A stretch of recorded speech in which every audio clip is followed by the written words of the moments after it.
आज हम बात करेंगे कि नवरात्रि क्यों मनाई जाती है। नवरात्रि का जीवन में क्या महत्व है। देखिए, ये नवरात्रि हमें याद दिलाती है कि संसार में, इस जगत में एक बड़ी अद्भुत शक्ति है, जिसे भगवती कहा गया, जिसे जगदम्बा कहा गया। और उसकी शक्ति का कोई माप तोल नहीं है, अनलिमिटेड अपार शक्ति है। तो नवरात्रि हमें याद दिलाती है कि ये प्राणी, ये जीव, तुम झूठे अभिमान में मत पड़ो, तुम स्वयं को कर्ता मत मानो, क्योंकि संसार में एक बहुत बड़ी शक्ति है। और उस शक्ति को जब अंतरात्मा में एक भक्त, एक साधक जान लेता है और ध्यान, मेडिटेशन करता है, साधना करता है, तब उस शक्ति का साक्षात्कार उसे हो पाता है। सदगुरु की कृपा होती है, तब उसका दर्शन हो पाता है और तब सही मायने में उसकी साधना शुरू होती है, उसका ध्यान, मेडिटेशन शुरू होता है ना। तो मनुष्य अपने माया मोह में भूल जाता है, संसारी माया में भूला भटका रहता है। लेकिन ये नवरात्रि हमें याद दिलाती है ना, याद दिलाती है तुम्हारे अंदर एक शक्ति है, तुम्हारे अंदर एक एनर्जी है। तुम अपने भीतर जाओ, अंतर्मुखी हो जाओ और तुम उस शक्ति का साक्षात्कार करो। जैसे कहा, सच्चिदानंद रूपे त्वम, है ना। वो भगवती कैसी है? सच्चिदानंदमयी है। एक बार सृष्टि का प्रलय हो गया था, ब्रह्मा जी महासमाधि में बैठे हुए थे, लेकिन फिर धीरे धीरे धीरे धीरे उन्होंने समाधि से अपने आप को बाहर पाया और तब जो है आवाज आती है कि हे ब्रह्मदेव, अब नई सृष्टि का शुभारंभ करो। तो नई रचना के शुभारंभ के लिए ब्रह्मा जी सोचते हैं कैसे रचूंगा, क्योंकि पृथ्वी पर ही मनुष्य रहते हैं और पृथ्वी तो जल में डूबी हुई है, तो पृथ्वी के बिना मनुष्य रहेंगे कहाँ।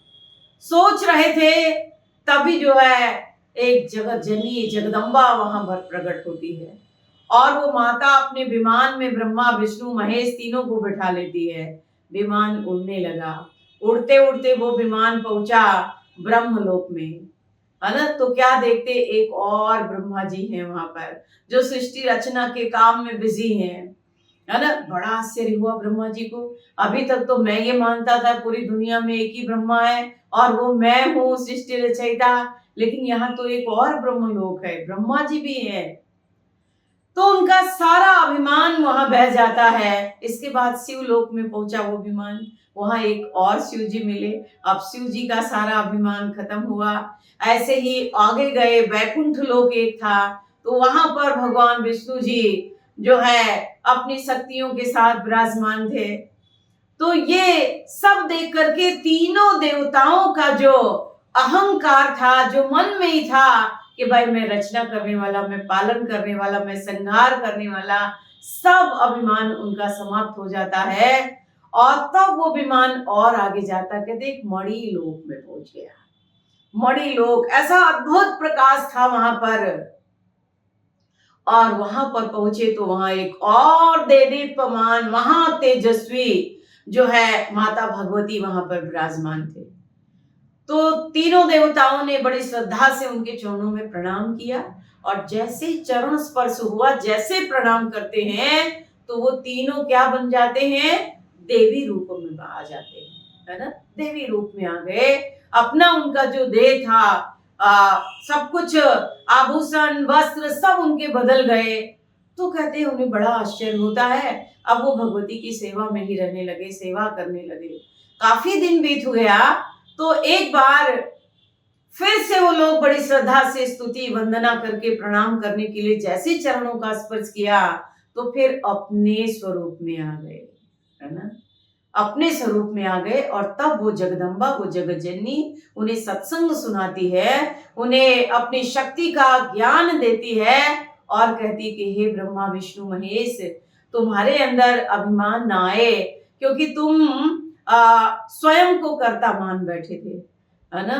क्योंकि जब मैंने कहा कि तुम सृष्टि की रचना करो तो तुम्हारे अंदर ये ख्याल आने लगा कि मैं कैसे रचना करूंगा, पृथ्वी तो जल में डूबी हुई है, क्योंकि तुम मेरी शक्ति को भूल गए थे। तुम नहीं जानते थे दुनिया में एक अद्भुत शक्ति है और उसकी कृपा से ये रचना, पालन, संहार, प्रलय ये सब चलता रहता है समय के अनुसार। जैसे हम जानते हैं कि देखो ऋतुएं बदल जाती है ना। ऋतुएं बदलती है, गर्मी जाती है, सर्दी आती है, सर्दी जाती है, बारिश आती है। तो इस तरह सब कुछ बदल रहा है। कौन कर रहा है? भूमि आसमान देखो किसके सहारे खड़े, चांदे और सूरज भला किसके आधार खड़े, है ना। किसके सहारे ये सब टिके हुए हैं? एक छोटा सा मकान आप बनाते हैं तो कितने गार्डर, पिलर, बेम, है ना, बड़ी मजबूती प्रदान करते हैं उसको, दुनिया भर के लोहा और सीमेंट लगाते हैं। पर इतना बड़ा ब्रह्मांडीय आकाश दिखाई दे रहा है, इसमें कौन से गार्डर, पिलर, कॉलम कुछ दिखाई दे रहा है ना। तो ये उस महाशक्ति के आधार पे टिका हुआ है और वही शक्ति हम सबके भीतर है। उसी शक्ति को आज हमें जानना है, उसी शक्ति का साक्षात्कार करना है और तब सही मायने में हमारी नवरात्रि होगी। क्योंकि नवरात्रि हमें याद दिलाती है, या देवी सर्वभूतेषु शक्ति रूपेण संस्थिता, ज्योति रूपेण संस्थिता, प्रकाश रूपेण संस्थिता, नमस्तस्यै नमस्तस्यै नमस्तस्यै नमो नमः। यानी भगवती माता क्या है? प्रकाश स्वरूप है, ज्योति स्वरूप है, बुद्धि स्वरूप है ना। तो ऐसी महाशक्ति जो कण कण में है, रोम रोम में है, ऐसी शक्ति का हमें साक्षात्कार करना है, उसका दर्शन पाना है। तो ये नवरात्रि याद दिलाती है कि इन 9 दिनों में और अपने माया मोह से मन हटा करके केवल शक्ति को जानने में, समझने में, उसका ध्यान करने में आप अपने समय को लगाओ। आप अपने जीवन में उस शक्ति का ध्यान करो। तो ये याद दिलाने के लिए नवरात्रि है और इसीलिए आप जानते हैं घट स्थापना की जाती है ना। घट यानी अखंड ज्योति जलाई जाती है। अब अखंड ज्योति में क्या करते हैं लोग? घी की व्यवस्था करते हैं। भाई घी भरो अर्थात तेल डालते रहो बार बार। एक व्यक्ति बड़ा उसकी संभाल करता रहता है। हवा से बचाने के लिए जाली वाला जो है वहां पर कुछ व्यवस्था की जाती है। जाली वाला मटका है, बर्तन है, कांच का है, ताकि वो ज्योति बुझे नहीं, है ना। क्योंकि वो शक्ति जो है वो अखंड है, वो अविनाशी है, वो अजन्मा है, उसका कभी नाश नहीं होता है। ये बताने के लिए केवल ये जो है घट स्थापना की जाती है, अखंड ज्योति जलाई जाती है। और नहीं तो जो ज्योति आपने जलाई है वो तो अखंड नहीं है एक्चुअली। वो तो 9 दिन के बाद में जैसे तेल डालना, घी डालना खत्म किया तो समाप्त हो जाएगी। पंखा चला, हवा चली तो वो तो बुझ जाएगी। लेकिन ये केवल बताने के लिए है, शक्ति के बारे में प्रेरणा देने के लिए है, प्रेरित करने के लिए है। दुनिया में एक ऐसी शक्ति है। तो इस शक्ति को हमारे संत कहते हैं कि सर्वव्यापी है, कण कण में है, जर्रे जर्रे में वो शक्ति है और इस शक्ति को हम जान सकते हैं। अगर हमें कोई स्पिरिचुअल मास्टर मिले, आध्यात्मिक सद्गुरु मिले तो हमें उसका दर्शन होता है, हमें उसका ज्ञान होता है। और तब ध्यान मेडिटेशन करते हुए हम अपने जीवन को धन्य बनाएं। तो नवरात्रि की आप सबको बहुत बहुत शुभकामनाएं।